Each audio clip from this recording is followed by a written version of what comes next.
What's your thing on swearing? No, no swearing. What's your thing on swearing? No, no swearing. What's your I forgot to mute this professional stream, by the way. I forgot I have the Twitch page up and I forgot to mute it. Anyway. Oh, we're live. Hey, everybody. Okay. Yay. So we can swear like a little bit, just not too much. But sure, sounds reasonable. So, hey everybody. Oh my god. Probably should have prepared an intro, I didn't. But Yo, so boy. Yeah. So Ned and Kaz are gone this week. So I'm joined by Ash. Hi. And this week we're just gonna talk about random stuff doing with Webtoons. So our first topic is I noticed a lot of people in the server talking about how they don't understand how getting featured works. Let me pull up their FAQ. So getting featured on line Webtoon is a little weird. They're also very like vague about how to get featured. For good reason, because if it's totally illuminated, they're just gonna have an inbox blown up by people wanting to get in. Yeah. So, for those of you who don't know, getting featured on Webtoons is a lot. They have like their Discover, and then they also have like their actual like featured webcomics. When you get featured, you get paid. And they help you with like merch and stuff, and they help you with a lot of things. Oh, where is it? So unprepared. Oh, you're looking to. I think it's just the about section of the Webtoons actually. Yeah, but like I remember seeing that like they're like, if we like it, you can get featured. It was like, but how does that work? Hold on, I'll link it to you in Podstaff first. Yes. I mean, it's literally just the about section. So let me just read. It's publishing on Webtoons. So we're just working off of webtoons.com/en/about. And it says publishing on Webtoons, and it illustrates like if you're a budding Webtoon comics artist, if you make comics, period, you should publish it on Webtoons. At the very least, that's what they say.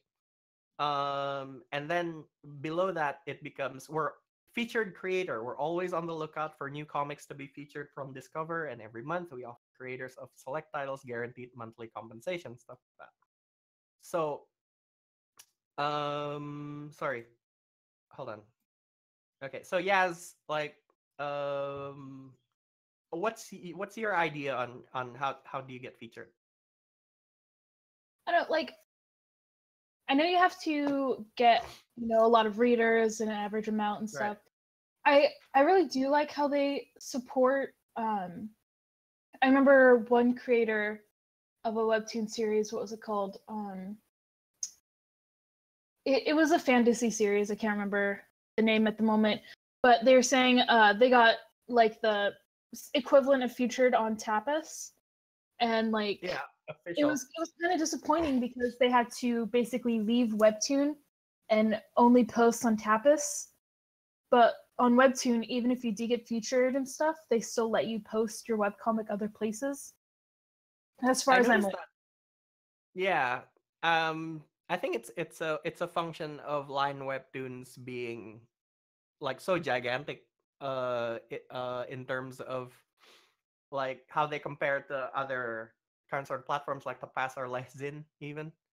Like they're not afraid of their creators posting in other people's platform just because it funnels it into their own platform. So they're confident that the flow of traffic is going to is going, if they do that, the flow of traffic is going to be from the smaller to the bigger platform, so they're not afraid. It's different when you are being championed by a smaller platform like Tapas or Lesin. They would demand exclusivity because they just don't want to pay you to give the big green monster traffic. Yeah. Which I mean, it kind of sucks though, because then, I mean, I get it. It funnels more traffic into your website, but at the same time, like people are like, oh, I have to leave the site that I'm so comfortable on. Right. And the bet, the bet, and the bet that, so essentially, like in most things in life, when you give people money, it's a bet. Like you go to a convenience store, you buy some bottled water, you give money, and you're betting on the fact that the bottled water is gonna be okay. But uh, it's usually a safe bet, 99.99999% of the time, but sometimes you get a broken seal, maybe the bottle's damaged in some way. So it's still a bet, even if it's like a transaction that's 100% going to go in your way. So when these kind of sort of platforms, and it's even more meaningful when it's a smaller platform like Tapas or Lesin or whoever, when they give you money as a creator, they're betting on the fact that your work is going to be bringing in the traffic they need to sell the ads they want to generate the money. So what they need to do is ensure that they get, if they hit on you, let's say you make the best hit web comic on Tapas, they need to ensure all the traffic is insulated within their platform and not leaking out to another platform. Mm-hmm. Yeah. Yeah. Oh yeah. Sorry. Attacking your point a bit. The bet is, um, it's going to hurt for the people who uh read it on like the green platform, the line webtoons platform. But the Mhm. bet is they'll follow you to Tapas or whoever. No, yeah. So like that's totally legit. Oh, what was I gonna say?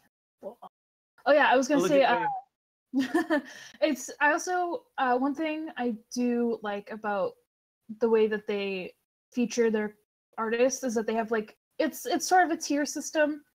You know, you publish it and then you go to discover. They have like their featured discover creators every once in a while, and then going right. into being a featured creator, which is really nice.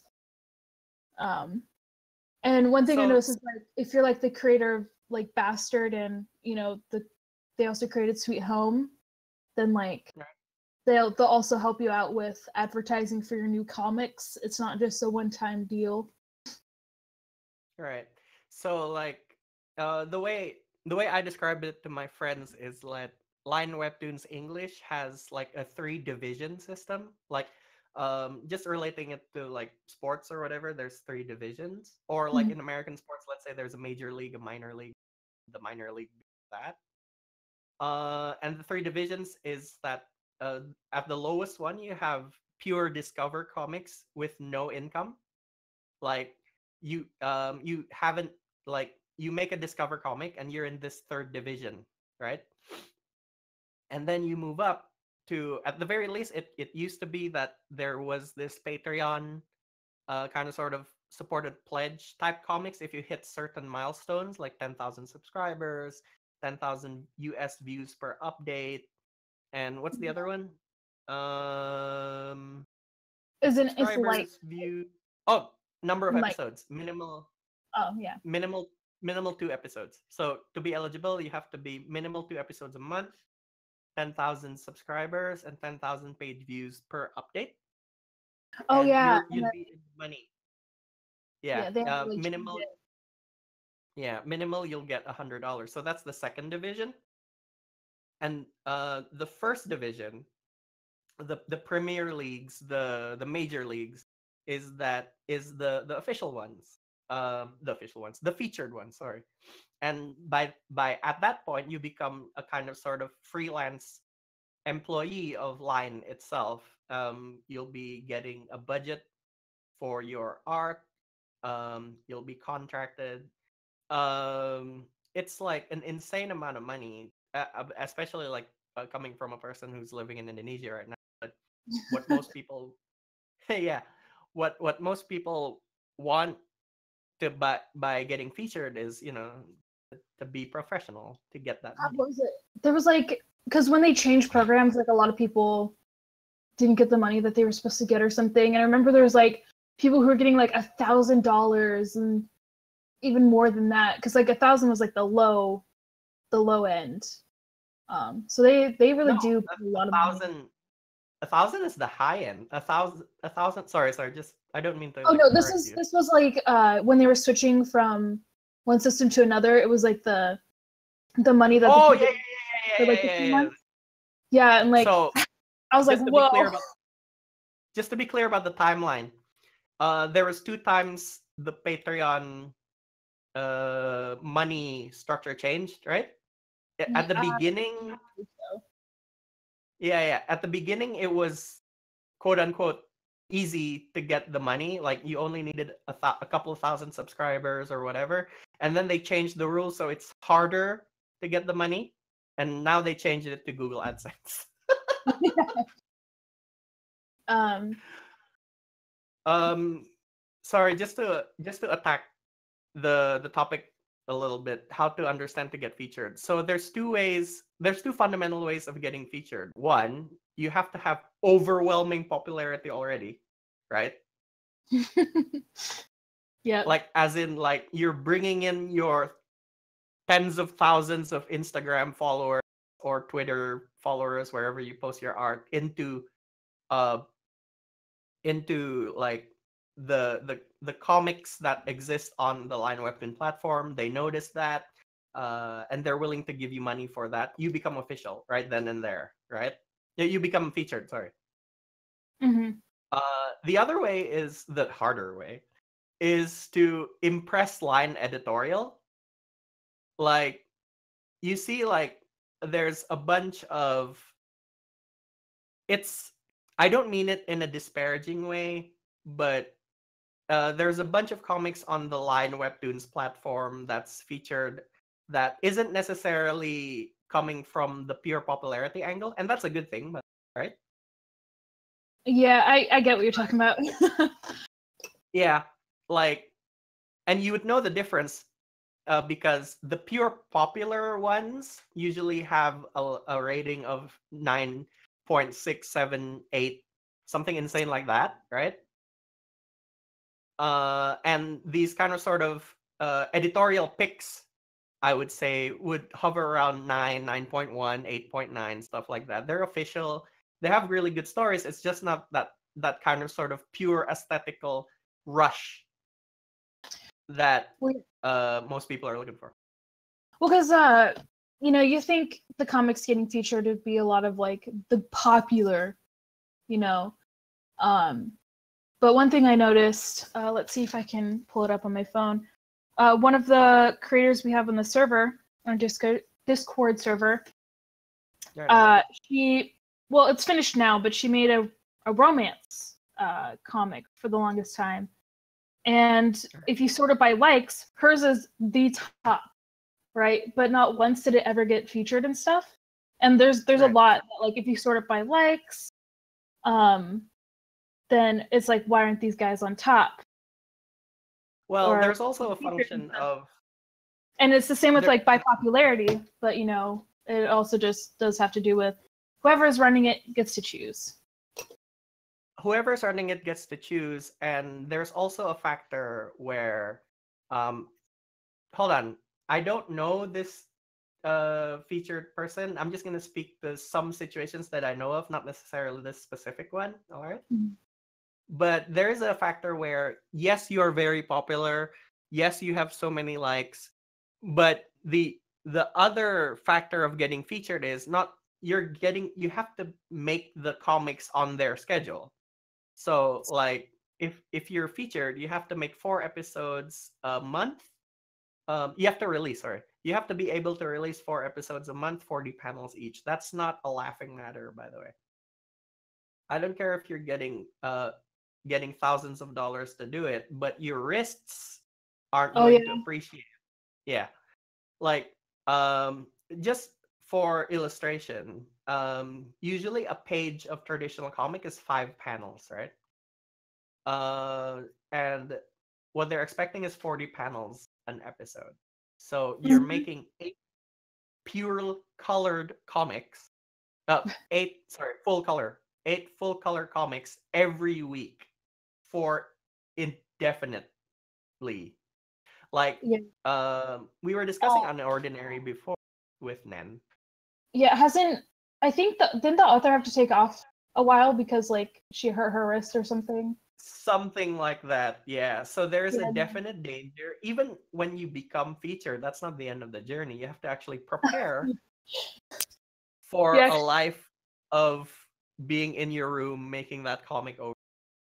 And in the case of Unordinary, we discussed on no offense to Uru-chan or whoever's featured and is in this situation. We are sympathizing with you, actually. It comes to a point where to keep the success going, you need to keep making more and more and more content than you foresaw making in the beginning of your run. Like, just speaking for myself for a bit, like, if I got featured, like, I immediately have to think about not necessarily ending the webtoons, but how to make this webtoons perpetually going on and on and on. Yeah, if it can work. Yeah, yeah, Or, yeah. So or make it popular enough so that if you do start a new one, people want to follow. Um, oh, that's also tricky. Um, like, speaking one of my of, favorite. Yeah, go. so sorry. Speaking of the whole like 40 panel requirement, right?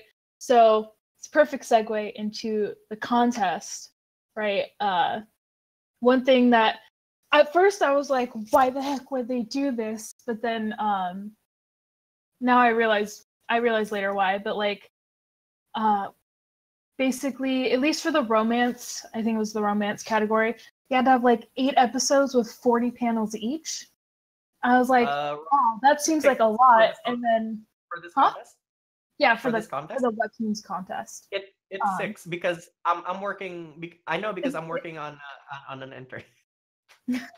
Well, it's different for the different categories, but Yeah. but like you Sorry, have let's. like 40 panels total in Sorry, each yes. episode.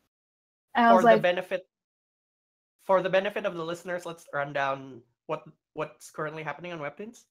So in Webtoons right now, there's the Webtoons contest, and what Yas was talking about is that if you want to make an entry for the drama romance category, quote, the most feels category, you need 6 episodes of 40 panels each, right? Yes. yeah. Right.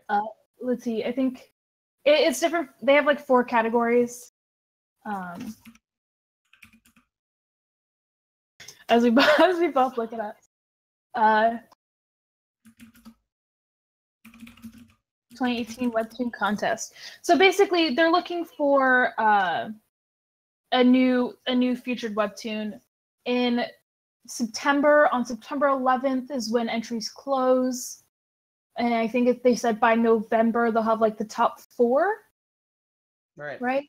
And then they from there they go on to pick the number 1. They'll help those top 4 with editing and how to continue forward. Here it is. Oh yeah, here we go. So they have the most gripping category, the most laughs category, most epic, and most feels. Right. Most gripping, you have to have 5 episodes, 40 panels. Most laughs is 8 episodes with 12 panels. Most epic is 4 episodes, 35 panels. And most feels is 6 episodes with 40 panels. I've heard like from my friends who is in making these Webtoons comics. Why do they make each genre have different? You think? Oh, so like it's they have subcategories in there, but like So for Most Last, for example, for slice of life and comedy, they tend to make those each like different episodes. So if that makes sense, like like comics like Small World, or the ones that are like this is the author's real life but drawn in comic style. They still have there's not a lot that they can put into 40 panels because it's not like a continuous story from one episode to the next. Whereas with most feels, where it's like Siren's Lament and all those other like romance type comics, you're continuing a story. It's a huge story.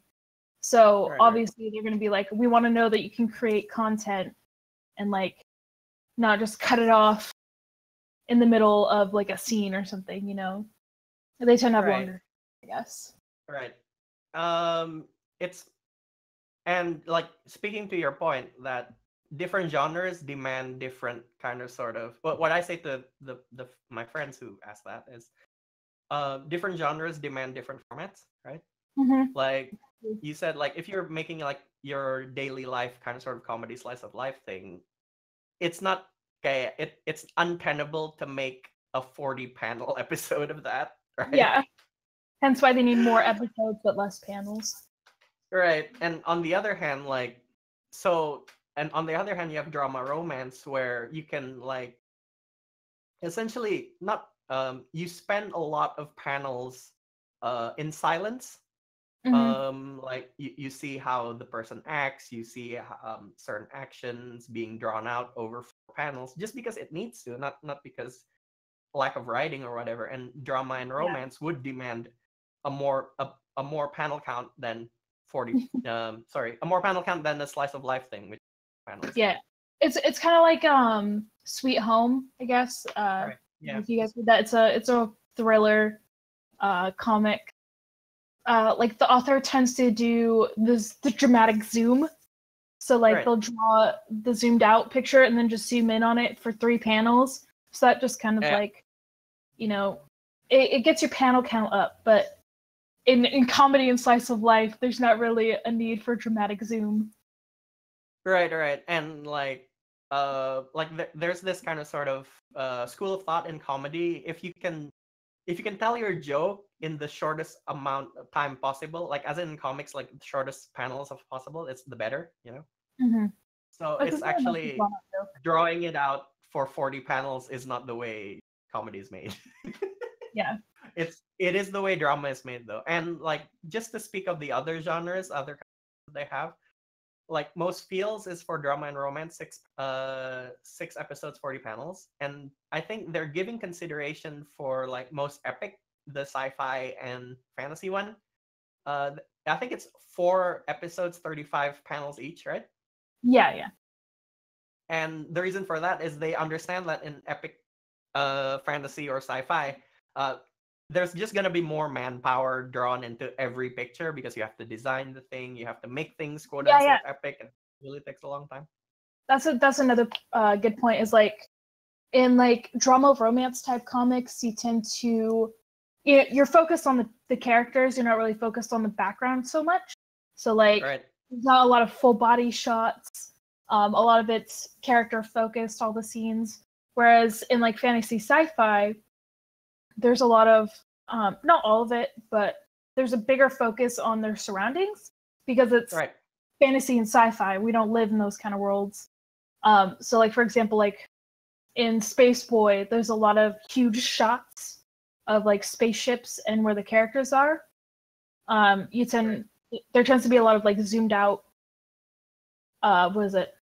scenes. There we go. And the same goes for most scripting. There's a lot of focus on you're drawing creepy characters and like monsters and stuff usually. So like line editorial is taking into account, yes, we understand making these things take a long time. We're not gonna have you make 6 episodes, 40 panels each of this, right? Mm-hmm. And sorry, so did we attack the topic at all?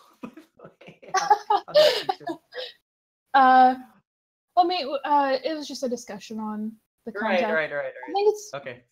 I think it's a really good contest. I haven't I haven't actually followed any new comics. I mostly just kept going on Arthwind and Leyland's Curse.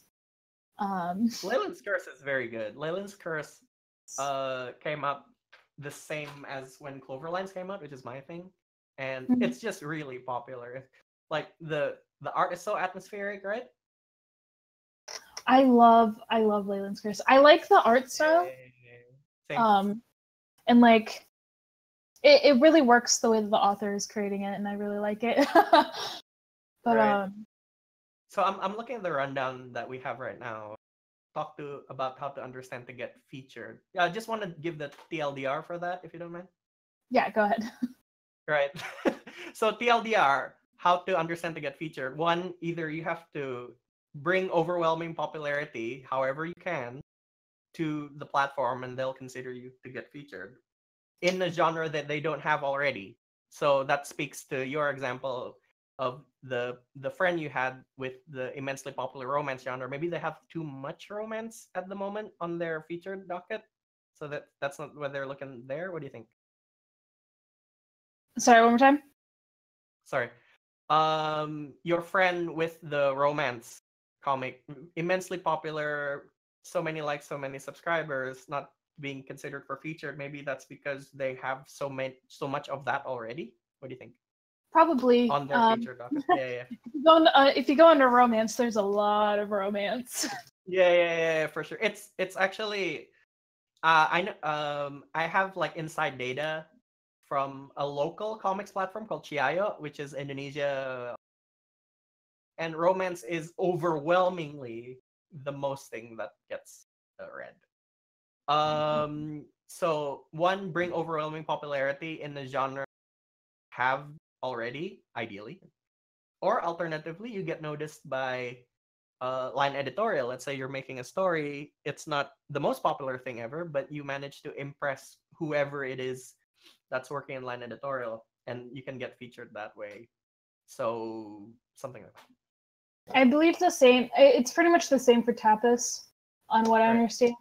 They do have because they have like a Tapas tutorial web comic thing that they make, where they tell Right. you how you can get featured easier. On to our next topic. Yay. Yay. Author to fan interactions. I guess I'll kick this off. Sure. One way I think to get a lot of people to get more interested into not only just the webcomic that you have that's popular, but into like your other work and you yourself, just interact with them. A lot of artists I see have they have discords or connected discords.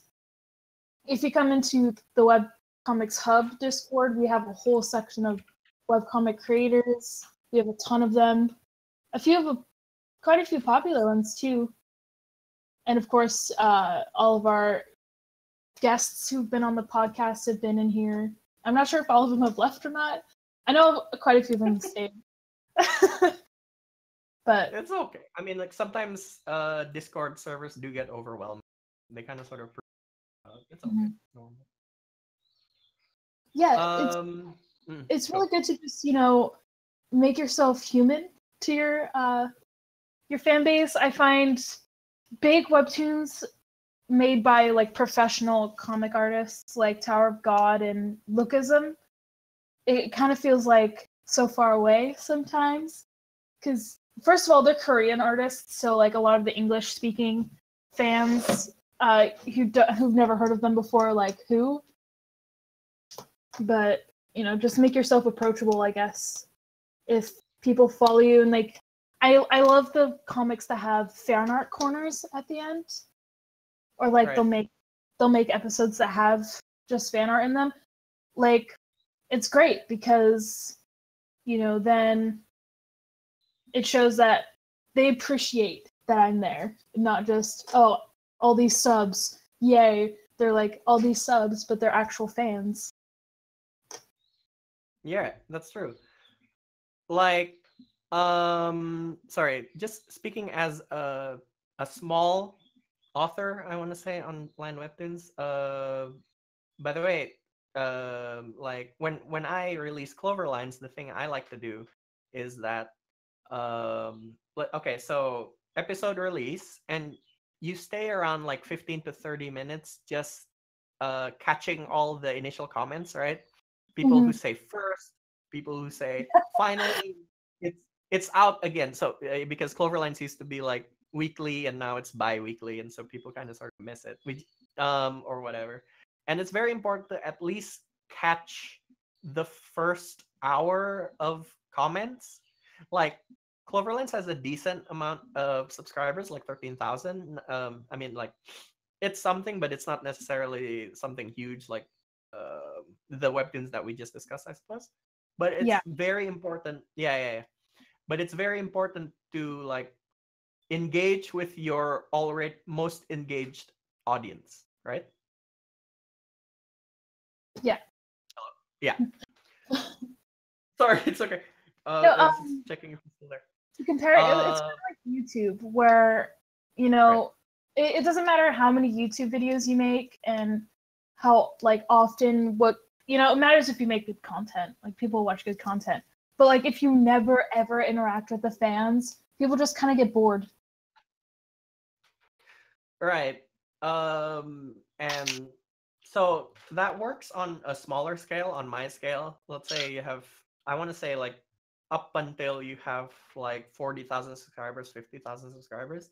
But Yeah, speaking to someone who's more popular, I won't say who, um, there comes a time where you kind of sort of properly snowballed your uh, your fans to a certain amount where it just gets untenable to like respond to it all. Like for example, if you're a YouTuber, you have subscribers or whatever. Um it might get overwhelming if you have to reply to them all, right? Yes. well, yeah, you don't have to reply to them all, but as long as you like show the initiative to like reply to the few that you see, it's Right. fine. Like you can't reply to every DM you get on Twitter or Instagram or anything. Exactly. Like, but if you at Uh, least try to reply to some. so like the tricky bit is when to transition to from replying all, because when you're really small, you only get two. Yeah, you reply to it, right? Two. Uh, and then it's up to you where you are comfortable in interacting with those people. Let's hoping, I mean, assuming that you do get there. And I wish for everyone who listens to this who is an author, and even people who aren't authors, I hope you get to a point where you have a sizable amount of fans. It's up to you to decide when to not reply all, but when you do reach that, have a kind of sort of blog to address the fans in more bulk, in a more bulk setting, right? Yes. Am I making sense? Yeah. So like have a way to reply to, a lot rather than trying to reply to all. Right, right. Because some of the things that you get, let's say you're a bit famous already, some of the things you get do get repetitive. Like, Mhm. um, for example, like I don't want to put myself like, I mean, like, because I'm not there yet. But I know someone who, in the DMs, I mean, they get a lot of mail saying, "I love your work," right? Yeah. "I love your work. I love your art. I love your cute. Here's two of your male characters kissing or whatever." And like, um, you address them in bulk in these kind of sort of blog settings, like you would type, "It's Wednesday Ash." You just use that. It's okay. Is it safe to use your real name? um Finish your thought and then we can address that. Right, right, right, right. Um, so you would say in these blogs like, "Thank you for the people who've been sending that they love my work, and for you, here's a kiss," or whatever. So that's how you would, yeah, yeah. Depending on your persona and your gender. but but you would address them in bulk in that blog type setting, so you don't have to reply to them all. An interesting point that yes, please speak to your interesting point. Are you talking about the one I just posted? Yeah, for sure. Okay, so is it safe to use your real name? Is a question that Righteous747 just put in the chat. Hey, Righteous. It really depends on yourself, really. I tend to use my real name in a lot of things. It's just how comfortable you are with people knowing your real name, I guess. Right. Once again, I'm gonna draw a parallel to YouTube.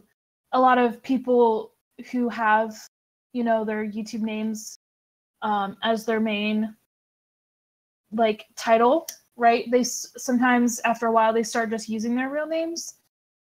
But I think that also depends on your fan base too. So people who get swatted a lot aren't going to use their real names, like a lot of streamers and stuff. But a lot of YouTubers who do lifestyle vlogging and all that will probably start just using their real names. So it also depends on I know I started using my real name so that if I end up having to show my art in a professional setting, that I can just tell them my real name. They're not like, but this says Yas. I'm like, yeah. So speaking to your last point, using your real name and your pen name, I want to say, right? Mm-hmm. Pen name, yeah. Right. So there's two reasons for using not your real name. One is privacy, which is the thing that Yas talked about, being swatted and stuff like that, right? Yes. Yeah. Right. The second one is branding. Okay, here's my real name, Ababil Ashari. It's confusing as hell, even to Indonesians. Even in my own country, if you name your kid Ababil, sorry, this is just like some culture tidbits. Yeah, it's okay, right? Yes. Yeah, it's fine. So my name is Ababil, Ababil, Ababil, and there's this meme. There's this slang that's going around. There's this meme that's slang going around that Ababil stands for. This is an Indonesian phrase, anak ABG labil, which means literally a kid who's just grown up and is highly unstable. just trust me on that. Ababil in Indonesian is a slang for adolescent kid on YouTube that screams a lot as is 13. Oh no! It's very unfortunate that my name. I'm pretty sure when my parents gave me that name in '98, they didn't realize it was gonna be memed as shit in 2018. Mm-hmm. Unfortunately, for me, I had to have a pen name, right? In my situation. Yeah. If I didn't have a pen name, no one would take me seriously. Go. Yeah. Well, because I know a lot of authors on Webtoon are Korean, and right. and if you never learn Korean, a lot of people just butcher the names. So they'll go by one butcher. Sorry. One butcher the name. Two don't know what the difference is between the names. Mm-hmm. Well, and then you have people. Where is it? What webcomic was it? There's there's an author that has Noodles as their name. I'm trying to remember. Or there's Zero Fruits, who creates Sheep and Wolf. The creator of Life Outside the Circle has a pen name. HP Lekonen is her name, I think. Hana Prita Lekonen. Yeah, but Life Outside the Circle, right? Yeah. Oh yeah, but she has another one. Yeah, for sure. And then there's just there's a lot of fun names that I think people just use since they were kids, so they just kept them. Yeah. Yas is a shortened version of my childhood pen name. Yeah. I've a question that is relevant to it is, why is most pen names English? Because English is the most spoken language in the world. Something like that. And And because like even if you live in Pakistan or whatever, the movies that so mhm. you are more you're more in tuned with English stuff, unfortunately. English is also because I think, I mean, this is going a little off topic from webcomics, but Yeah. English, when it comes to English speakers, like China and all these big countries, pretty much all first world countries run on English. Right. Like even if you go, like if I were to go to Japan, I could easily find my way around, at least in Tokyo and like popular areas, because all the signs are written in Japanese and then right underneath English. So yeah, well, yeah, so it's super easy for everyone to just be like, oh, English. And it's also because, the US and like English colonization of countries back in history forced other countries to learn English. Thanks, Queenie. Yeah. So author to fan interaction. Essentially, when you're small, reply to all. When you're big, reply to some. Sorry. When you're small, reply to all. When you're medium, reply to some. When you're big, just make a blog. Just make a blog. Right? Yeah, we need to write that down. So, Mhm. what's Next the next topic? Yes. let's talk about creating stories and what Nice. people can do to create a good story. All right. So I think the biggest part about creating a story is, I think the biggest mistake a person can make is trying to make the world before they make the character. Agreed. I find like a big fault is that a lot of the times people will make the world and then try to think of a character to live in it, rather than, I want to create this character, what kind of world would they live in? So Okay. Okay. if that makes No, sense. it does make sense, but in, there in needs to be. Sorry, go. Yeah, in the webcomic Magician, for example, it wouldn't really make sense for them to create this whole world and then all of a sudden let's just pick a character from it and create a story. I feel like a good way to make a story would be like in the webcomic. I hope I'm not going to butcher this. Glacius. It's the story about dragons and stuff. It started out. Here's this character. Here's his motivation. Let's start building the world more and more. So, and I think it also can kind of limit when you just create the whole world and then the character. Whereas like if you have the character and then just start building the world from there, you're like, there's more and more possibility. All right. Speaking to that, what all authors need to understand is that to make a story that connects with an audience, you actually, to some extent, even if it's the most fictional thing ever, you're making it about alien space inside a sun who is actually on a turtle. You actually have to you actually have to create something that relates to the audience, and not in that meme relatable kind of sort of way. It's as is, like, you have to make something the current audience in 2018 understand.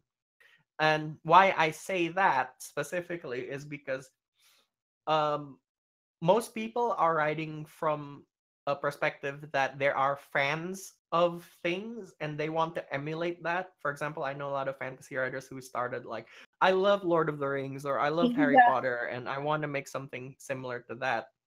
And the more successful ones do understand that Lord of the Rings can only be famous as Lord of the Rings because it was made in the 1920s and there was no other things other than Lord of the Rings that was like that. Yeah, for sure. And Harry Potter, sorry, I'm just gonna bring out one more example. And Harry Potter can only be Harry Potter because it hit at the right time, at the right place, And if you only start emulating them, you will forever be under that kind of sort of subgenre of either Lord of the Rings clones, which is most epic fantasy, I suppose, or Harry Potter clones, which is like, oh, sorry, Twitch chat in my ear. Twitch in my ear. Okay. And Harry Potter clones, which is like most YA stuff.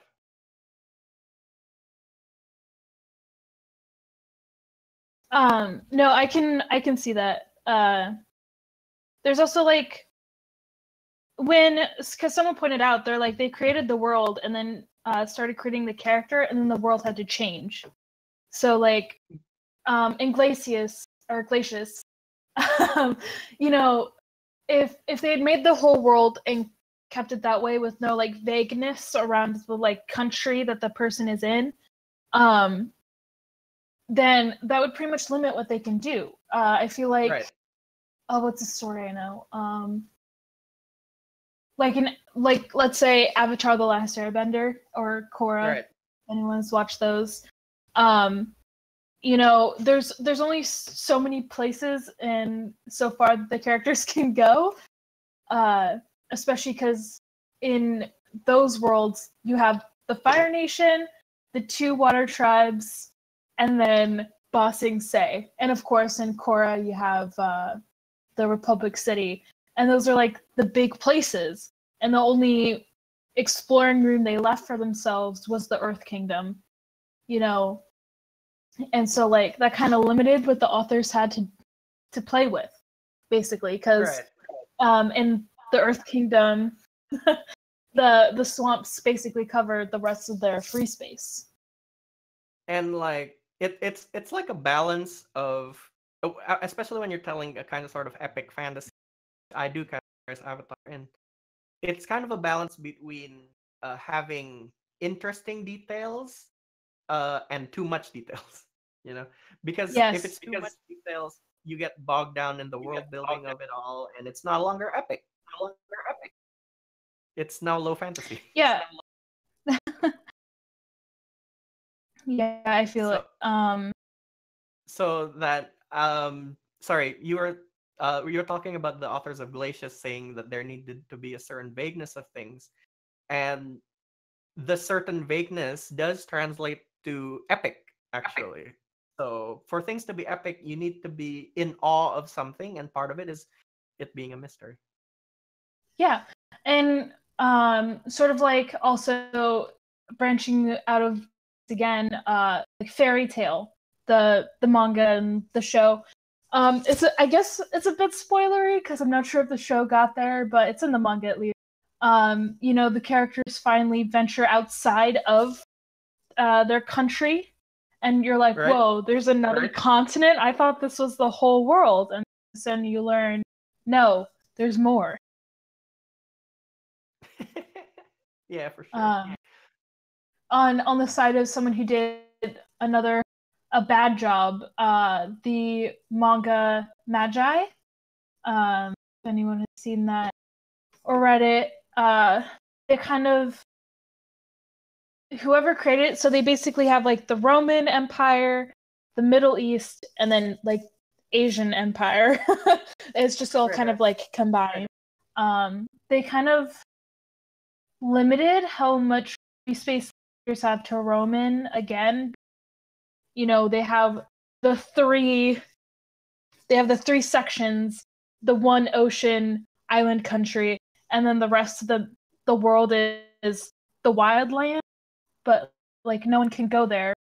So it's just kind of like the small tiny area. Right. Yeah. So like, hold on, what was talking about? So to make us going back to the topic, how to create stories. So yes, we discussed on how not to make stories, right? how to create stories, actually.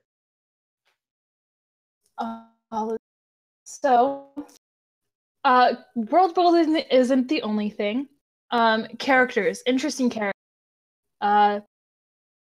when you want to create an interesting character, something I learned about character creation a while ago, especially in design, is don't put everything cool into one character. Save some stuff for other characters. It helps you with creating more diversity. So like, it wouldn't be interesting if in Hero Aka, like every single character had all the cool shit. Like their concept of one for all and the all for one powers that they have in there. What's another series? Oh yeah, like, again, Avatar: The Last Airbender. Well, the Avatar does have all four elements. Like all the other characters, sporadic, and they have like their different. There we go. That should be better. Yeah. But all the characters, all their characters have different styles, different levels of being able to bend elements. For instance, like they have the different branches, so like metal bending, lava bending, all that. All right. So just speaking to making interesting characters and trying to frame that advice in a more usable manner for like newbies, I guess. And like I consider myself a newbie because I'm not professional yet, so it's okay. I'm also a newbie. Try and before you make a story, try and identify what's important to you. Like even like the reason why you're like okay, let's say you're bored, but usually the best stories usually have a kind of sort of agenda behind them. And no, we're not talking about SJW stuff or like people hear agenda and they think it's like that. No, agenda is like here's an agenda. Here's my agenda. I want people to know where I'm coming from. That's an agenda. Mm-hmm. Right? Like, so my agenda is I want people to know where. And so there's a list of things that you need to do. One, you need to create something that is related to you first. So it speaks to you yourself and stuff like that. But the second bit is somehow you have to bridge the gap between what's important to me and what's entertaining to others. Right? Yes, for sure. And ideally, the most popular story hits somewhere in the middle where it the most popular stories just satisfies the other, what's entertaining to them, right?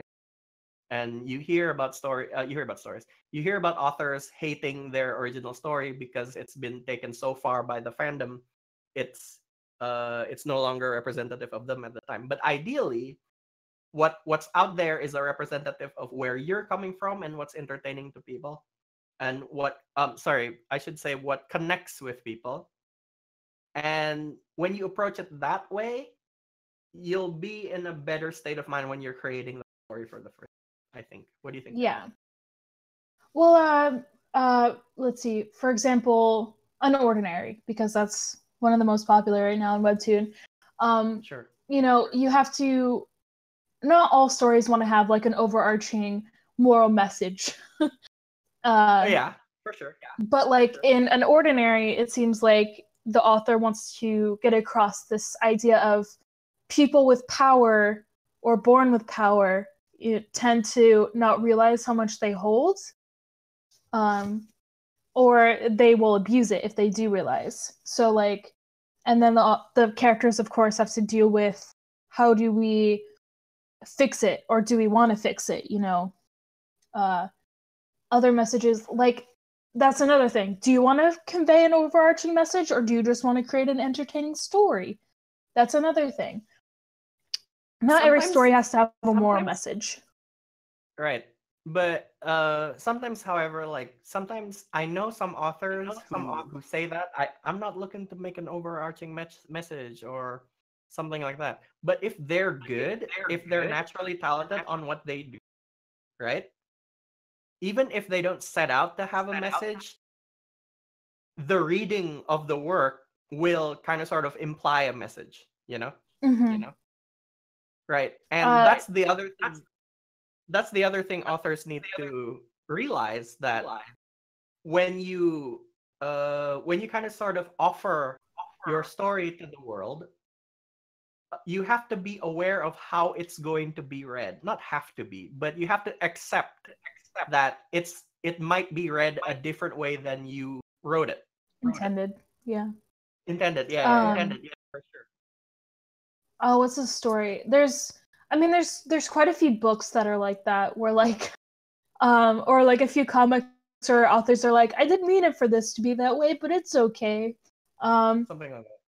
Looking at Twitch chat, a few people have said, it's easier for them to give a character a trait or a goal they can relate to. Right. Someone write what you know. Uh, if you want to try something new, go ahead. Like, there's the worst people can do is say no, and that's my advice when it comes to doing things. Is the worst someone can say is no. So like, if people don't like it, and you like it, whatever. You'll find people who like it. Right. Um, about that kind of sort of message is that, like, um, just to recap it a bit, yeah. So to Yeah. make a story, you have to make something that relates to you. You have to entertain yourself first and foremost, right? Because if you don't do that, you're not going to make it. Like, because the process of creating a story, creating a synopsis, in comics, you have to contact an illustrator, or if you're the illustrator yourself, you have to Mm-hmm. for hundreds and thousands of hours, I want to say. So it actually has to entertain you, yourself. You're okay, unless you're kind of sort of like this capitalistic, no feelings person. Oh, I'm just gonna make BL because BL is the popular Because one. BL's I don't popular. understand. No, I highly doubt anyone thinks like that. Even the people who make the most immense popular stuff, they have some kind of sort of thing that relates to them, for sure, I think. And first and foremost, you have to find that first. But the second one is, you also have to that now you need to relate what entertains you, what you feel is good to, and connect it to other people. And that kind of sort of the Twitch chat suggestions that you mentioned is a way of doing that. Give them traits that people can relate to and stuff like that. Um, but first and foremost, does it relate to yourself first? That's always the Mm-hmm. first kind of sort of checklist. Because if you make something that you think relates to other people but doesn't relate to you, you're gonna write it wrong. Yeah. Right. Like, I think pretty much everyone should know about this. If you've ever lived and read comics, is, Naruto. Like, on the surface, he always said he wanted to be Hokage, but like, the moral of the story is that he just wanted to be recognized and be treated nicely by everyone. Yeah. Like, Which you see towards the middle or end of Shippuden, or the second half of the manga series, is that like, he's like, yeah, I finally been recognized, and there's so many flashbacks about it. right. And like, this is just speaking to the Naruto example brought up. A lot of internal kind of sort of development is that transitioning to thinking, this is what I want and this is what I actually need. All right. Mm-hmm. And when I say that, in that's most internal development, I mean to say it's all internal development. As in, like, any story with any kind sort of internal development will follow that. This is what I thought I want, but this is what I actually needed. Whether it Yeah. happens, whether the person actually gets what they need at the end determines if it's a tragedy or not. Like, I realized that what I needed was family all along. Tragedy, right? Yeah. Or yeah, but most internal development, and I want to say all, I know that's reaching a bit, all internal development is transitioning. All internal development for all characters in all fiction ever is this is what I thought I want, but this is what I actually need. So that's the kind of sort of development. Mhm. Yeah. So TLDR, create your characters, try to write, things that you can relate to, but also know people want to read about. And just think about the characters that you're writing a lot. Don't put all the cool shit in one character. And the other thing is, those two are essential. You have to relate to the character before you relate to other people. Because if it's not like that, it's just gonna be a cliche. Yep. All right. So with that, this is where we're gonna. Huh? Oh, sorry. Go on, please. Go on. Okay.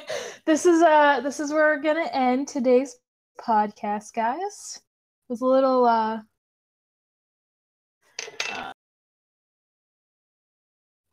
so it was a little everywhere today, but I think we got a lot of good points out there.